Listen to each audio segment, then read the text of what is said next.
On Thomas Sunday, coming a week following Pascha, we recall the familiar account of how Thomas, who had not been present with the other disciples when Jesus appeared to them, did not believe simply based on their testimony. He famously declared, "Unless I put my finger in his nail marks and put my hand in his side, I will not believe."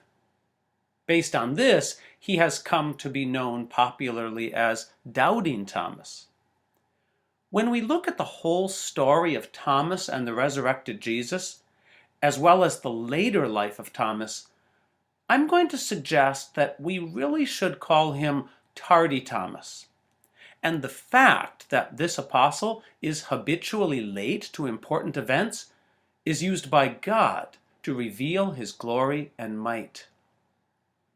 To jump ahead to the other time Thomas is late to arrive in our tradition. All the other apostles were present when the Theotokos fell asleep in death. She was buried, and St. Thomas arrived a few days later. Wanting to see her one last time, he convinced the other apostles to open the tomb. And when they did so, all discovered that her body was not there. It was not proper for the Son to allow his mother, from whom he took on human flesh, to suffer the corruption of the grave. The Mother of God shares now in that resurrection to be enjoyed by all the saints at the final judgment. The Dormition of the Theotokos, or her Assumption as the Western Church calls it, is one of the chief observances of our church year, hallowed by a period of fasting. And we learned about it because Thomas was late in arriving.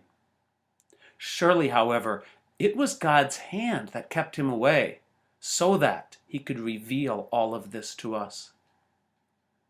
Jesus purposely appeared when Thomas was missing for the sake of divine revelation. This story popularly comes off sometimes as if the whole point is we need to have faith, to not be like Doubting Thomas. But something much deeper unfolds in the story. Jesus appears again a few days later, and this time Thomas is with the other disciples. He says, "Thomas, come, place your hand in my side. Be not unbelieving, but believe."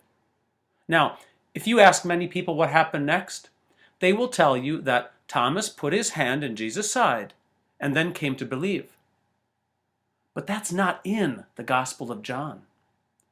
Despite his claim that he would not believe unless he did that, Thomas rather simply proclaims, "My Lord and my God."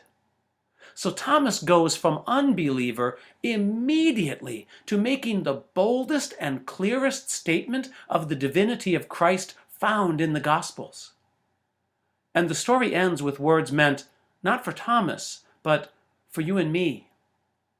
Thomas, you believe because you have seen. Blessed are those who will not see and yet will believe.